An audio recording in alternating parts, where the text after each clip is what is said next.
තරුණයෙක් හැටියට මේ වේදිකාවට නැග්ගේ අපේ තරුණ තරුණියන්ට අනාගතයේ අවස්ථාවන් පිළිබඳව හදන්න. අද අපේ රටේ සියලුම තරුණ තරුණියන්ට වගේ අනාගතයේ සමාජ කැමැති පරිදි සකස් කරගන්න අවස්ථාවක් නැහැ.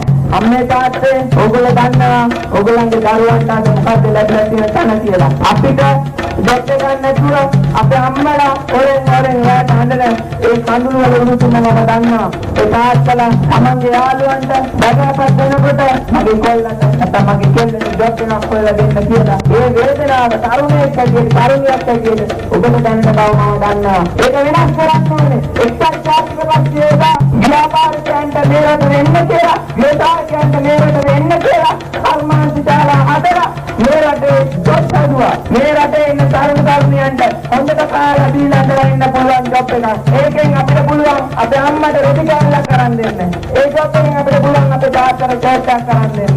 අද අපිට නැත්වලට නැත්නම් සිංහල අවුරුද්දට රාමචන්ද්‍රට අපේ දෙමාපියන්ට යමක් කරන් දෙන්න අපේ හැකියාවක් නැහැ. අපි ආදම් මොනවා වරන් දීලා උන්ට පෙන්නන්න. නමුත් ඒ හැකියාවක් නැහැ. දරාවෙන් දහස් දෙනෙක් අපිට ඕන විදිහට ජීවත් වෙන්න පුළුවන් අපේ හදන්න ඕනේ. ඒක හදන්න පුළුවන්.